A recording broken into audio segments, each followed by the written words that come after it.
Chronique spéciale aujourd'hui Ah oui? spéciale, avec que des jeux de tuiles, sauf un. Presque spécial. Presque spécial. Et il faut deviner dans les commentaires, mettez quel est le jeu vous pensez qu'il n'est pas un jeu de tuiles. Ok, on essaiera de pas le dire. On essaiera. Et du coup, on va parler de, j'ai déjà oublié, Acropolis Panthéon, All-in Predictions, Railroad Tiles et Frosted Blooms. Et oui. On commence avec Acropolis Panthéon, et c'est moi qui en parle. Acropolis Panthéon, c'est la deuxième extension du célèbre jeu de pose de tuiles Acropolis. Oh non, t'as déjà donné un indice. Après Athéna, qui nous proposait de faire la statue d'Athéna. Nouvelle extension, Panthéon, qui twiste le jeu parce que ça rend le jeu coopératif. Donc vous avez besoin de la boîte de base d'Acropolis, vous n'avez pas besoin d'Athéna, vous ne pourrez pas jouer avec. Et vous achetez cette nouvelle extension qui est vraiment pas chère, dans un petit format, ça c'est vraiment un super effort d'édition. Et vous avez un jeu, tout le matériel additionnel pour faire un jeu coopératif de 1 à 4. On va respecter plus ou moins les règles d'Acropolis parce qu'on va devoir poser les tuiles et créer une ville en respectant des contraintes. Sauf chaque joueur va faire une ville de son côté qui va globalement servir à faire des petits objectifs. Mais il faut surtout prendre le temps de bien construire la capitale qui sera au milieu. Tout le monde peut contribuer à la capitale et c'est la capitale qui va faire des points. Mais elle va faire des points forcément que si on a réussi à faire nos petits objectifs. Donc c'est là tout l'équilibre. Il faut essayer de jouer chez nous quand c'est vraiment utile et puis jouer dans la capitale pour quand même faire des points à la fin de la partie. Et après, il y a des seuils de victoire. On nous dit, bah voilà, c'est une sorte un peu médaille de bronze, médaille d'argent, médaille d'or. On compare notre score à la grille de score et on regarde si on a réussi, quoi. Voilà. Qu'est-ce que t'en as pensé? Eh ben, moi j'aime beaucoup Acropolis, pour le coup, de base. Je commencerai par dire ça.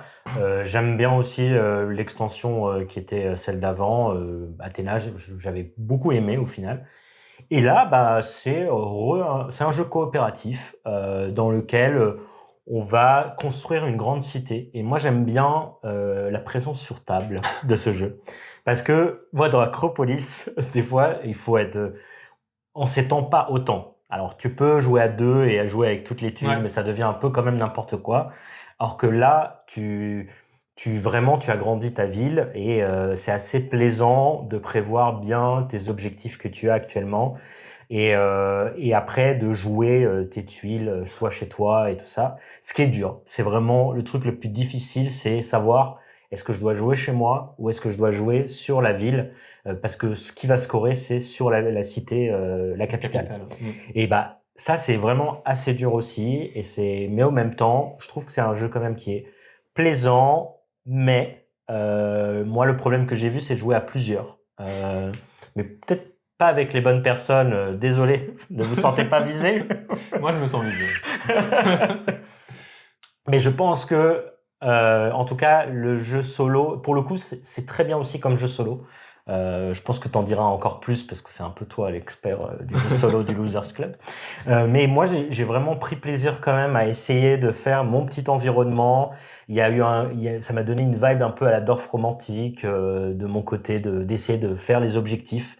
Je trouve qu'il y a un peu ce truc-là de faire des objectifs pour débloquer des nouveaux objectifs. Au bout d'un moment, on commence à comprendre quels sont les objectifs. Donc le jeu devient encore plus plaisant parce qu'on peut prévoir beaucoup mieux ce qu'on fait. Et puis il va y avoir différents bâtiments qui vont un peu twister le truc et qui vont changer des modes de jeu. Voilà, mais plutôt sympa. Mais je vais laisser le champion d'Île-de-France en parler. Je le ferai dans chaque vidéo qu'on parle d'Acropolis. Eh ben oui, on parle encore d'Acropolis. Déjà, c'est ça la bonne nouvelle. Après, le gros succès de cette extension Panthéon, c'est que c'est effectivement un jeu coopératif. Et donc, même si vous voyez des jeux coopératifs dans mes tops de l'année chaque année, pas cette année, quand même pas. Je ne suis pas quand même un fan de jeux coopératifs. Et donc ici, je me heurte quand même à un problème lié à la coopération, qui est que, ayant 150 parties d'Acropolis à mon actif, j'ai une manière de jouer, j'ai des réflexes, et je pense aussi, je suis un peu un despote de la construction d'Acropolis, quoi. Donc du coup, j'ai envie que ce soit fait à ma façon, parce que c'est comme ça que j'aime bien jouer, et en plus, c'est comme ça que souvent je gagne. Donc c'est un peu corrélé, quoi. Et donc, voilà, c'est un jeu qui n'empêche pas toujours l'alpha game, donc le fait de dire aux autres ce qu'ils doivent faire.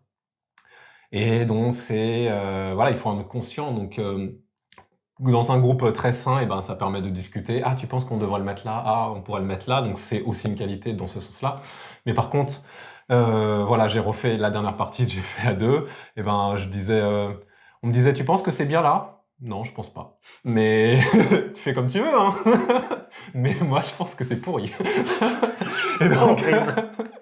Et donc, c'est catastrophique pour moi. Voilà, j'ai ce problème-là. Donc, c'est vraiment lié à moi, mais voilà. Et non, pour parler plus. Alors du coup, ça fait que du coup, j'ai pu tester le solo parce que ça vraiment, je me suis dit c'est là que je vais avoir les vraies sensations du jeu. Et là, effectivement, je me suis assez bien amusé quand même dans le solo. C'est beaucoup moins frustrant. En fait, ce qui arrive, c'est que à partir de 2, ça me semble extrêmement frustrant parce que tu fais beaucoup de choses inutiles. Parce que j'essaie de faire un objectif qui implique des tuiles vertes chez moi pour pouvoir débloquer du scoring vert. Mais du coup, quand je pose une tuile verte, je gâche aussi un quartier jaune. Donc, je vois bien que ce quartier servira à rien. Je vois bien que je monte. En fait, je vois bien que je crée une ville devant moi qui ne sert quasiment à rien, quoi. Et ça, je trouve ça extrêmement frustrant. On attend aussi parfois des tuiles parce qu'on se dit attends, on essaie d'être malin, quoi. On essaie de jouer coopératif. Donc on se dit attends, vas-y Thierry, t'es en train de faire les verts, donc tu t'occupes de tous les objectifs verts. Et moi, je suis là, ok, désolé, mais j'arrive pas à piocher des verres. Et comme tu pioches, donc j'ai pas dit, mais en fait, on a une main de tuiles, contrairement à Acropolis de base. Donc en fait, on complète sa main comme des cartes. Et du coup, ça amène de la frustration, mais en même temps, ça amène aussi de la tension. Mais pour moi, plus de la frustration parce que il me semble, au bout de quelques parties, en fait, j'en ai quand même fait 9, 8 ou 9. Je pense que j'ai quand même une bonne idée de comment il faut jouer au jeu. Et donc, du coup, quand le hasard de la pioche fait que tu peux pas jouer correctement à un jeu, pour moi, là arrive la frustration mauvaise qui est en fait inévitable, quoi. Donc voilà, moi c'est surtout cette histoire-là de frustration.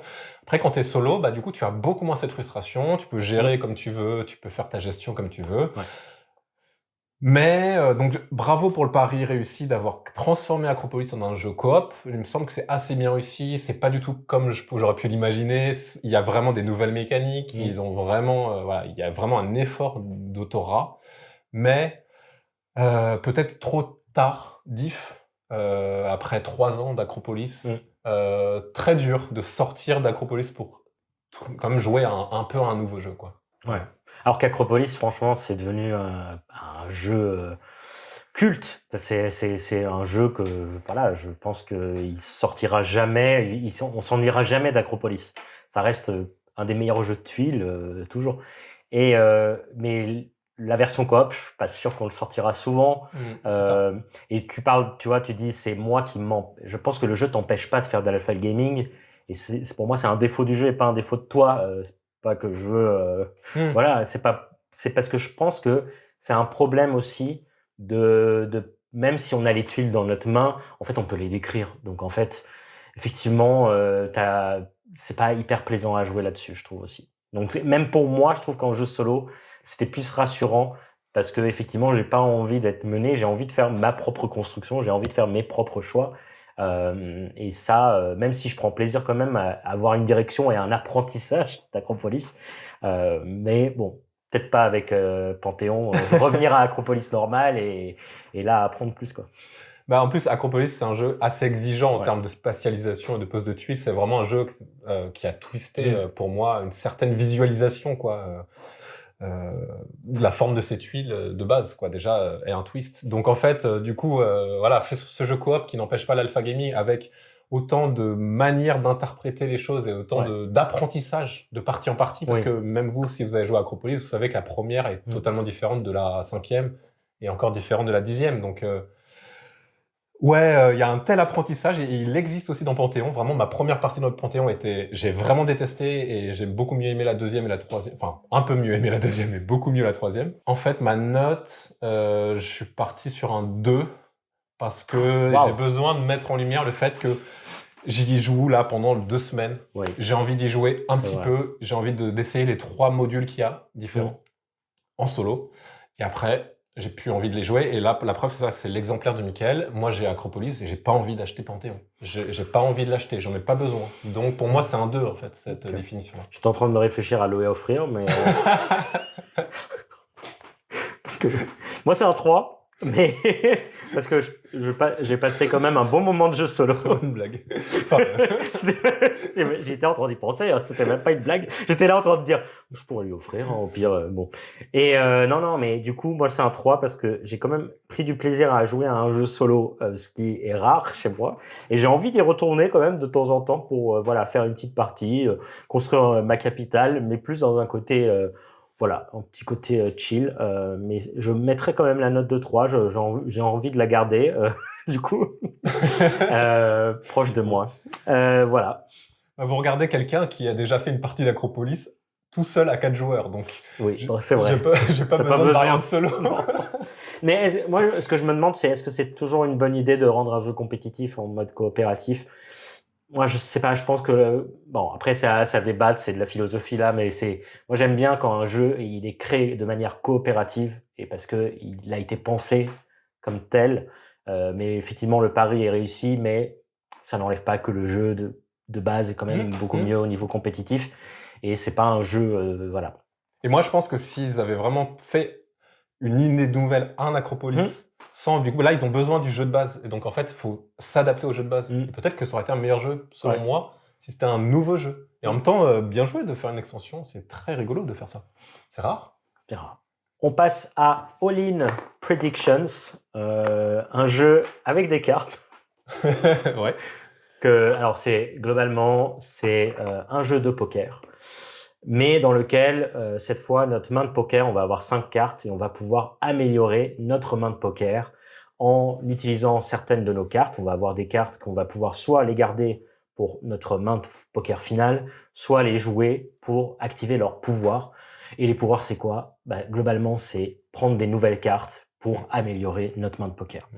Ça, c'est juste ça le jeu de base. Ensuite, on va, en fait, à chaque fois qu'on va jouer des cartes, on va faire avancer la partie.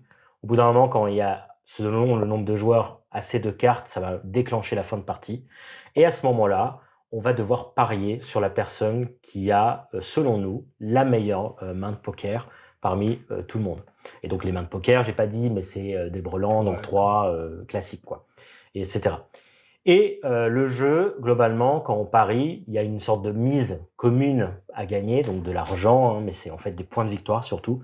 On va pouvoir gagner comme ça des points de victoire si on a misé sur la bonne personne. Mais dans tous les cas, même si on a une très bonne main de poker, mais on n'a pas bien misé, c'est pas grave, on a quand même des points de victoire parce que la main de poker, elle a quand même une valeur même très importante. Donc dans tous les cas, il faut essayer de faire une bonne main de poker. Voilà. C'est tout le jeu, c'est assez simple à expliquer. Qu'est-ce que tu en as pensé? C'est un jeu qu'on a déjà discuté parce qu'on l'a découvert à Cannes. C'est vrai. Enfin, on l'a découvert à Cannes parce que tu l'as acheté, surtout. Ça nous a évité un stand. Oui. Du coup, on a un peu rejoué entre-temps. Moi, je pense que, du coup, mon avis n'a pas spécialement changé. C'est-à-dire que c'est plus ou moins, pour moi, le Fantasy Realms du poker. Donc, améliorer sa main, sentir la tension de la fin de partie qui va bientôt être déclenchée, parce que quand il y a trop de cartes, ça va bientôt finir. Donc, il y a cette tension-là qui est intéressante. Donc, vite, faut que j'améliore ma main avant que ce soit la fin. Quand on rejoue, on comprend aussi qu'on peut jouer autour de ça. Parfois une main pas forcément la plus forte possible. On va pouvoir peut-être considérer qu'elle est suffisante parce qu'on va pouvoir accélérer la fin de partie peut-être pour embêter les autres, pour aussi mettre un peu le trouble pour la phase de pronostic qu'il y aura à la fin, quoi.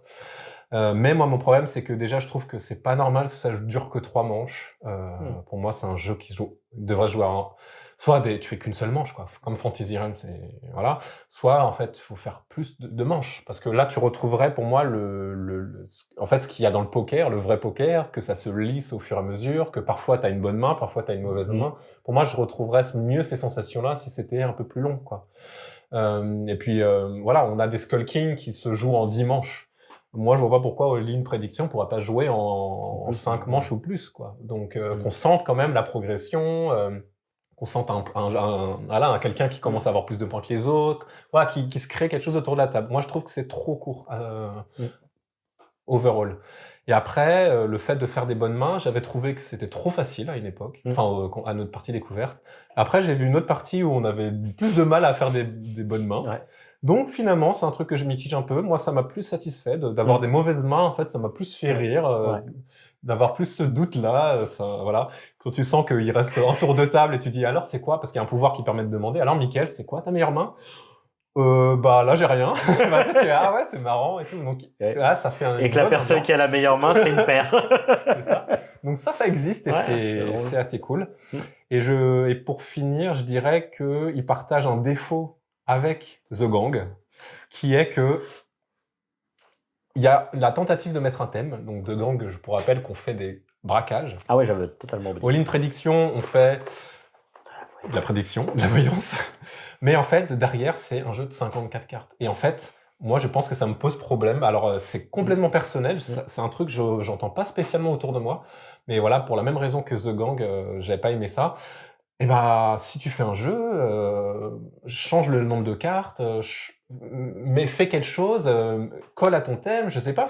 C'est dommage d'avoir juste un jeu de 54 cartes. Je comprends qu'il y a cette idée de rester respectueux du poker, mais à partir du moment où il nous donne une valeur à chaque main, alors oui, une valeur un peu mathématique, mais c'est comme une valeur arbitraire. Donc vas-y, bouscule le truc et voilà. Et comme The Crew a réussi à changer, voilà, The Crew c'est pas un jeu de 54 cartes, c'est un autre jeu.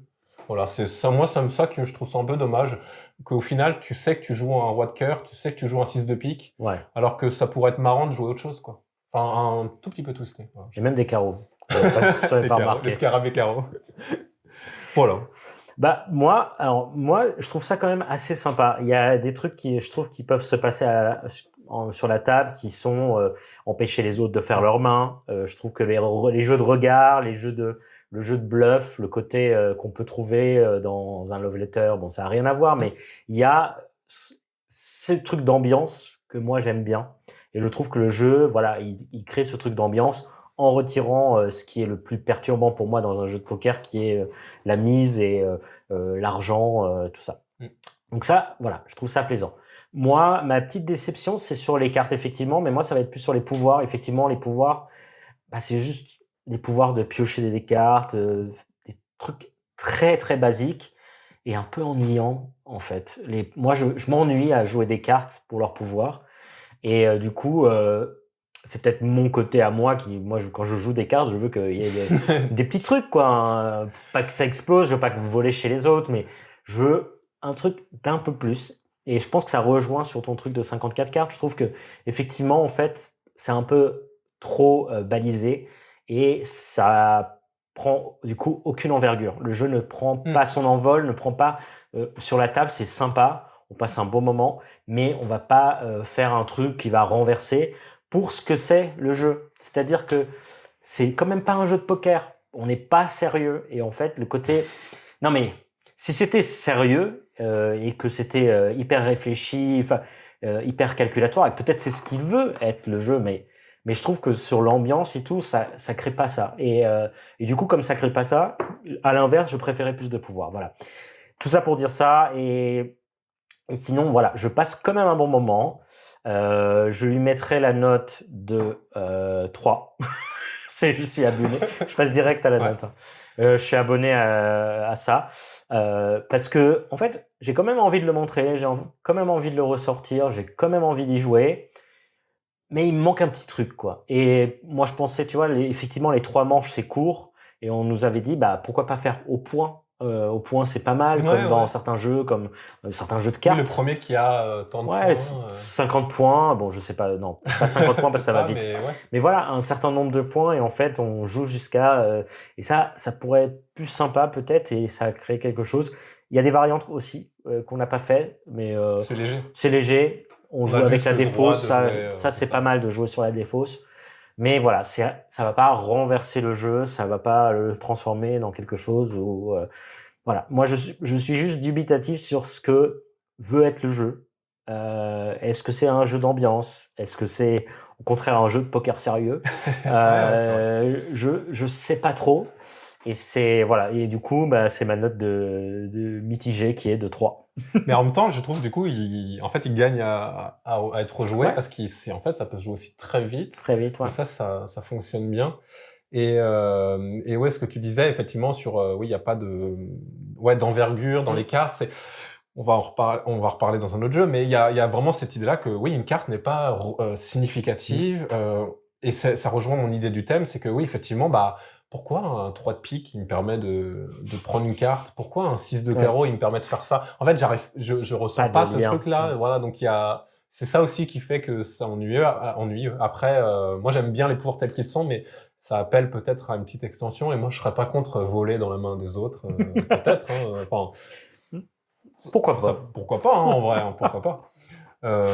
Et moi, je suis sur un 3 aussi, plus ou moins pour les mêmes raisons, que en fait, il me manque ça, voilà, il me manque des choses qui feraient que j'aurais vraiment plus d'addiction à y jouer. En même temps, pour l'instant, je le refuse pas spécialement. J'ai envie du fait que ce soit court, justement. Enfin, les manches sont courtes, donc sont assez dynamiques et la tension peut arriver assez vite. Donc ça, c'est assez fun. Ouais, ça peut être assez rigolo en vrai. C'est quand même un jeu qu'on peut montrer à plein de gens, même aux gens qui sont allergiques au poker. Quoi. On va en avoir plein, je pense, prochainement. Parlons de Frosted Blooms, encore une fois un jeu qu'on a découvert à Cannes, cette fois-ci un jeu qu'on n'a pas, parce que je l'ai loué et puis je l'ai rendu, voilà. C'est le principe d'une location en général, on finit par rendre les jeux. C'est un jeu dans lequel on va poser des petits éléments devant nous pour faire des champs de tulipes. Certains diront un jeu de pose de tuiles. On va essayer de faire des grands champs de tulipes. On a aussi de l'eau qui va faire qu'on va faire un lac ou une rivière, peu importe. Il y a 10 manches. À chaque manche, on va jouer une tuile devant nous. On va jouer une petite carte pour scorer. On scorait entre 6 et 20 points en fonction de comment on a agencé notre truc. Donc, il y a une sorte de petite progression comme ça. Au début, on va pas faire 20 points, je vous rassure. Mais en même temps, on va aussi donc on va essayer de scorer et puis en même temps, on va aussi essayer de faire la course aux objectifs parce que il y a un objectif qui me dit j'ai besoin d'une zone d'eau de 8 cases, donc je vais essayer de gagner cet objectif avant les autres. Et la particularité du jeu, c'est qu'on fait des trous dans notre poste de tuiles, ce qui est quand même très inhabituel. Par exemple, à Acropolis, en général, on évite de faire des trous, sauf quand on fait des lacs. À Acropolis, ça a tout inventé. Bref, à Frosted Blooms, on fait des trous, et quand on fait des trous, on peut quand on fait un petit trou, on met un jardinier, quand on fait un trou un peu plus gros, on met une grange, et quand on fait un trou parfait de 4 cases, un carré de 4 cases, on met un moulin qui fait 25 points, on est très content, tout le monde dit « Waouh, t'es trop fort !» Et on regarde qui a gagné, quoi. C'est moi qui commence par parler de ce jeu. Oui, c'est toi, pas le choix. C'est vraiment le jeu de la frustration, terrible pour moi. Alors, parce que, bon, il faut dire, je suis pas un grand expert de jeux de tuiles. J'admire les jeux de tuiles, j'aime bien les jeux de tuiles. Mais là, j'avoue que déjà de faire des trous, alors qu'on essaye de tout bien agencer, quand on a des tuiles comme des polyomino, on essaye, comme dans Tetris, t'essayes de bien faire des lignes, et après ça fait tchuk, bon. Ça, c'est dans Tetris. Ça, c'est que dans les jeux vidéo. Non, pas dans les jeux sur table. Mais effectivement, tu as envie que ça soit bien agencé. Du coup, en fait, essayer de faire des trous, en fait, ça crée une autre spatialisation dans ton cerveau que chez moi, ça ne fonctionne pas. Et en fait, du coup, je joue un peu presque au hasard pour scorer. Alors, tu peux jouer pour scorer les trucs, mais en même temps, tu as toujours ce dilemme de est-ce que je score mes points avec les tulipes, les zones d'eau, ou au contraire, est-ce que j'essaie de faire des trous pour amener des maisons et des petits bonhommes et des moulins? Et le dilemme du jeu, c'est tout le temps ça. Tout le temps. Et c'est trop frustrant. J'ai trop du mal. Et en même temps, c'est peut-être là le début d'un bon jeu. Je ne sais pas. Peut-être. Moi, je ne suis pas sûr. Mais après, il y a ça. Bon, voilà. Ça, c'est spécifique à moi. Ensuite, il y a l'économie fermée. Parce que pour choisir des tuiles, on va globalement, on démarre avec deux pièces, je crois. Non, ça dépend du tour de jeu. Du nombre de joueurs, tour de jeu. Et globalement, donc si je veux prendre une troisième tuile, il faudra que je dépose 2 pièces sur les 2 autres, etc. Donc on gagne pas énormément d'argent dans le jeu. Donc pour prendre à chaque fois, il faut faire attention à son économie pour pas finir banqueroute, pour pas finir à devoir juste choisir la tuile suivante. Donc ça, un petit management assez classique, mais en même temps, c'est pas si mauvais. Moi, ça m'a pas trop dérangé. Heu, mais après le jeu lui-même, c'est très dur, sous son air, hyper accueillant. Les tuiles, elles sont un peu brillantes, voilà, ça fait des petits mais en même temps, c'est un peu, je sais pas, j'aime pas trop en vrai, que ça soit trop brillant, mais bon, mais c'est personnel. Et après, il faut faire des trous, quoi. Mais en fait, je sais même pas quoi en dire de ce jeu. Je tourne en rond, je sais pas. Ouais, c'est Et vrai. c'est juste que en fait, je prends pas de plaisir à ce jeu. J'arrive pas à prendre du plaisir. J'arrive pas à qu'est-ce que je dois construire. Je sais jamais ce que je dois construire et ça me fait que de la frustration. Donc voilà, ça c'est ma critique du jeu. Frustration et Bah moi j'ai aimé approfondir le jeu, découvrir, passer outre la première partie justement, c'est ça dont j'avais envie, hein, parce qu'on a fait une partie à Cannes et en fait tu as cette sensation que tu peux pas maîtriser en une seule partie, qu'il faut que tu pousses un peu le truc. Bon finalement on n'avait pas si mal scoré à, à Cannes, hein. Mais en tout cas pas en faisant des trous parce que évidemment c'est difficile de faire des trous. Donc ouais, cette curiosité quoi, d'essayer de prévoir ces trous au fur et à mesure, c'est assez intéressant. Je suis hyper mitigé sur la course aux objectifs, qui est parfois, en fait, par rapport au draft, je la trouve assez opportuniste et hasardeuse. bah, Dans un autre contexte, avec un autre draft ou peu importe, je suis pas contre une course aux objectifs, mais là, à chaque fois, j'ai trouvé que en fait, des fois, une course, en fait, elle est perdue d'avance parce que c'est pas pour toi, en fait. Parce que c'est pas comme ça que ta partie va se dérouler. Quand t'es premier joueur, t'as qu'une seule pièce. De toute façon, tu vas pas aller bien loin. Mais après, moi, j'ai beaucoup aimé ce twist entre est-ce que je dois toujours poser des tuiles qui font plein de points d'un coup en jouant mes petites cartes, ou est-ce que je dois faire moins de points pour essayer de faire des trous qui feront plus de points par ailleurs. Ça, c'est un twist, enfin, ça, c'est un dilemme que je trouve hyper intéressant.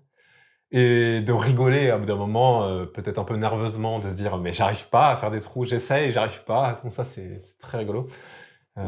Mais voilà, enfin moi j'ai plutôt une bonne approche du jeu. J'ai pu y jouer en solo aussi. Et moi au début j'avais filmé, j'avais fait pour vous des parties solo. mais vous ne Et le verrez finalement j'ai jamais. tout jeté à la poubelle. Ah oui. Mais ou pour en faire une critique, je trouve que c'est pas un bon solo dans le sens ils ont fait un automa qui score de manière un peu arbitraire, du coup, et qu'on va essayer de battre à chaque partie, mais ce même lié du fait qu'il y a une course, c'est complètement aléatoire, quoi. Parce qu'en fait, l'automa ne joue pas comme toi, donc en fait, il se retrouve à faire 3 moulins en 5 cartes, en 5 manches, ce qui est complètement impossible pour un joueur humain. C'est-à-dire, c'est physiquement pas possible de faire 3 trous qui font 3 moulins. Du coup, il te prend un objectif sous le nez et c'est incontrôlable, en fait. Donc, moi, j'ai trouvé que c'était un mauvais solo dans ce sens-là. Moi, je suis content qu'ils ont essayé de faire un solo, mais je pense qu'ils ont eu une idée et ils se sont dit, ah, vas-y, on va en faire un solo, mais bon, moi, c'est pas un bon jeu solo, voilà, j'en ai fait plusieurs. Par contre, c'est un jeu que j'aime bien jouer à plusieurs, voir la course se former. Effectivement, il reste le problème que j'ai vu dès la première partie, c'est que pour moi, il n'y a pas de tuile qui va, ah, bam! Donc, c'est vraiment parfaitement la tuile qu'il me fallait. Il n'y a jamais parfaitement la tuile qu'il me fallait parce que toutes les tuiles se ressemblent un peu. C'est un peu, il n'y a rien de jamais excitant dans les tuiles. Voilà. Parfois, il y a 3 fleurs violettes au lieu de 2 et c'est ça le plus excitant, quoi. C'est là, oh waouh, il y en a 3 cette fois-ci. Ouais. Donc voilà, moi, il me manque vraiment ce truc-là. Ils ont décidé de faire comme ça. En gros, chaque tuile a les mêmes cases, en fait. Donc, elles se ressemblent toutes. Voilà, moi j'aurais bien aimé qu'il y ait des tuiles où il y a plusieurs cases de la même fleur, qu'il y a un peu de piquant, un truc un peu comme ça, mais voilà. Bon, bah ça c'est dommage. Voilà, t'avais autre chose à dire? Non, mais en fait, j'arrive pas trop à parler de ce jeu parce que vraiment, il m'éloigne de lui. C'est-à-dire que je prends pas trop de plaisir à y jouer. Et je suis pas intéressé par ce que je fais, par le choix des tuiles. Effectivement, peut-être ça revient à ça, l'idée que les tuiles sont pas excitantes et en fait, C'est quoi la différence entre ça et ça? Tu payes Ouais. pour prendre les tuiles. Mais je paye parce que, en plus, je paye parce que peut-être c'est ça que je peux faire. J'ai l'impression que... C'est peut-être ça le problème. Et du coup, en fait, c'est trop frustrant pour moi et voilà, je prends pas de plaisir. Du coup, pour moi, la note, ça sera 2. Ok, c'est tout. Okay. Ouais. Bah moi, comme j'ai dit, j'ai ce problème des tuiles, voilà, qui se ressemblent toutes, qui sont pas assez excitantes. J'ai un problème de draft parce que du fait que les tuiles sont toutes les mêmes, il n'y a pas d'anti-draft parce qu'en fait, du coup, tu sais pas ce que tu dois enlever à l'autre parce qu'elles se ressemblent toutes. Tu sais déjà pas lesquelles tu veux vraiment toi, Pas faux. donc du coup, il n'y a pas trop d'interaction dans le draft. Voilà, il y a des trucs bizarres dans le draft que moi j'aime pas, la manière, les pièces. Et il y a un gros problème aussi, c'est qu'il me semble que ça devient assez vite évident qu'il faut faire des gros trous pour faire des moulins ou plusieurs granges. Et donc, tu fais pas des petits trous. Tu fais rarement des petits trous pour avoir juste un jardinier et une pièce. Et donc, du coup, tu gagnes rarement une pièce. Et donc, du coup, tu as moins de choix parce que tu gagnes pas des pièces. Il y a un peu ce truc qui fait que, en fait, c'est mieux de faire des gros trous, quoi. Ouais, c'est... Voilà, moi, j'ai vu tout ça comme problème, donc je sais pas. En fait, il m'a passionné parce que j'ai vraiment eu envie de creuser c'est tout l'inverse, c'est fou. Hein. Et en même temps, du coup, du fait qu'il m'a passionné, j'ai mis 4. Waouh. Parce que en vrai, j'ai encore envie d'y jouer. Bon, j'ai pas les joueurs, j'ai pas les amis pour y jouer, mais... Et ben moi, combien de jeux je peux dire de ça là? J'ai qu'une hâte, c'est que ça sorte sur Board Game Arena et d'y jouer, quoi. Voilà. Je peux comprendre.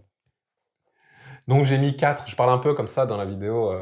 Ma note s'affiche un peu longtemps, quoi. Ah, 4. 4. Okay.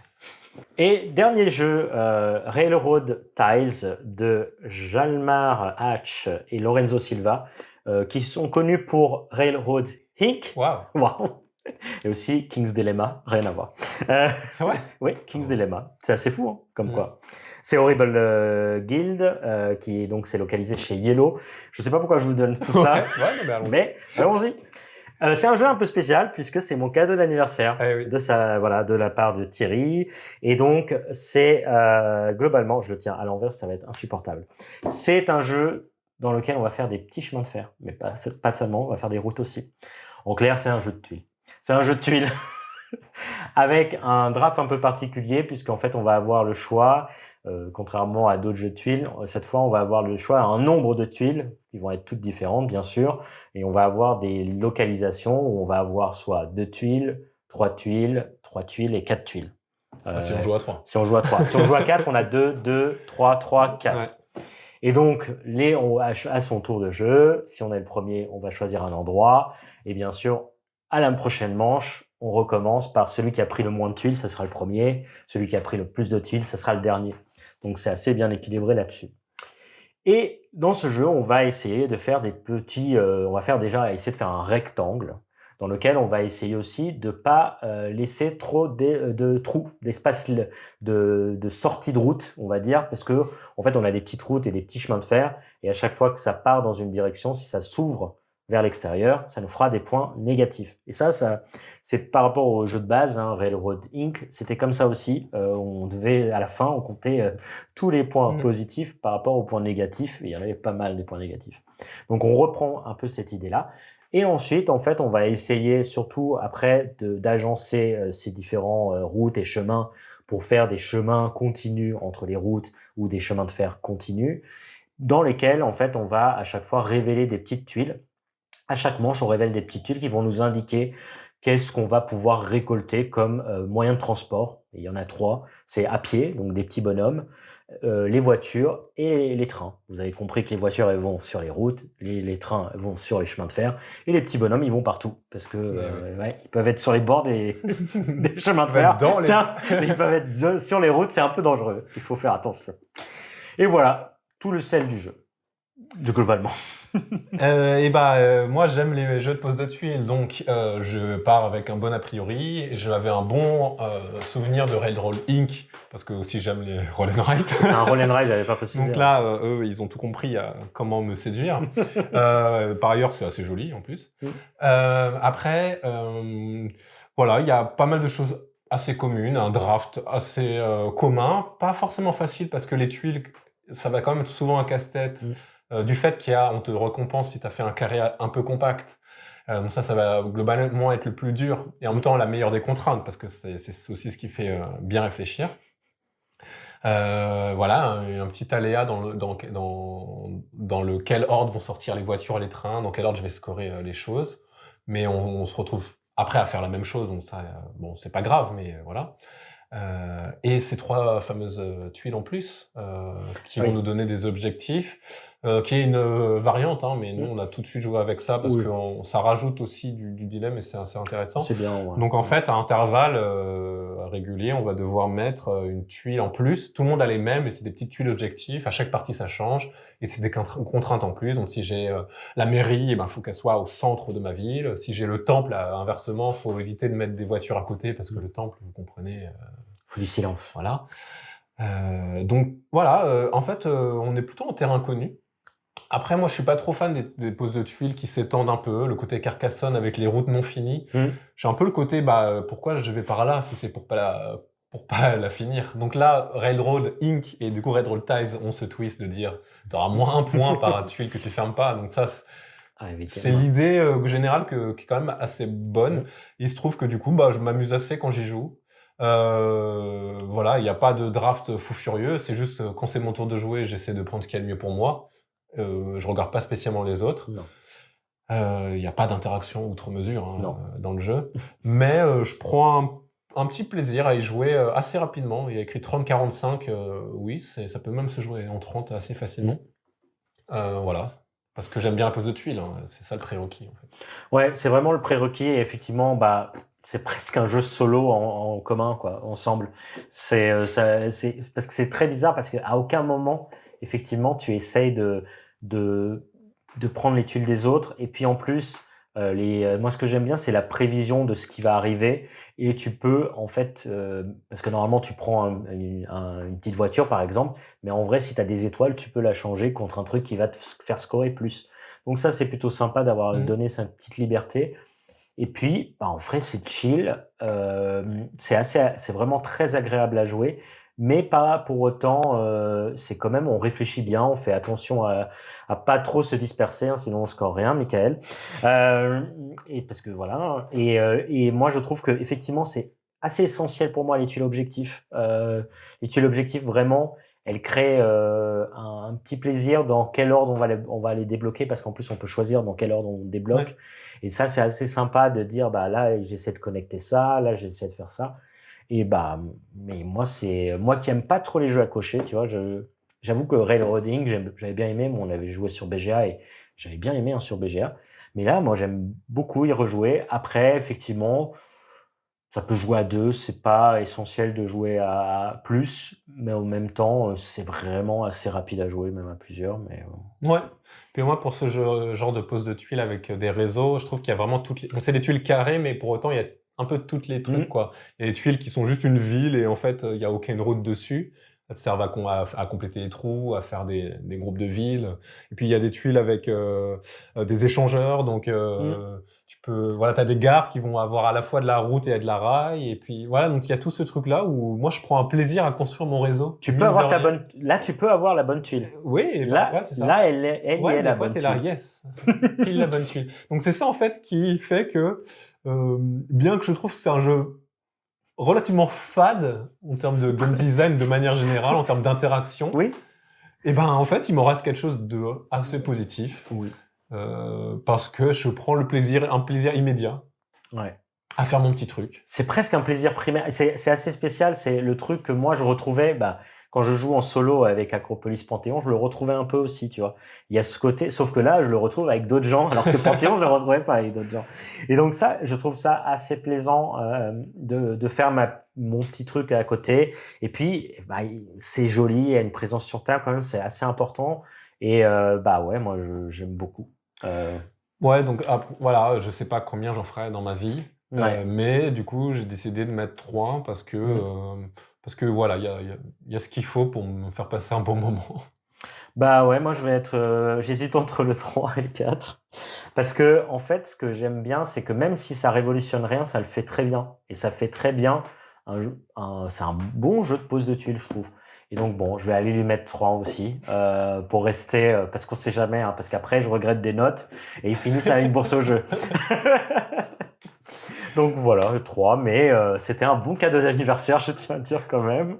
Voilà. Et bah, c'était tout pour la vidéo d'aujourd'hui, 4 jeux, un peu comme d'habitude. Dites-nous ce que vous en avez pensé. Dites-nous en commentaire lequel, selon vous, n'est pas un jeu de pose de tuiles. On vous a laissé quelques indices. Il y en avait un parmi les 4. Moi, j'ai déjà oublié, je m'en souviens plus. On aurait dû le noter. Voilà, on va faire une petite pause là dans les reviews parce qu'il faut qu'on teste des nouveaux jeux. Donc, vous nous retrouvez à la place peut-être sur Twitch. Ouais. Et puis, sur des tops. On va faire un top. Top. Il veut pas teaser. Si. Ouais, on va essayer de faire un top de tous les temps. Ouais. Essayez. Et bah sinon, on se retrouve C'est vrai que c'est pas facile. sur les réseaux, dans la rue, à l'alchimie du jeu. Bye bye. Ah, tu vas à l'alchimie, toi. Ah oui.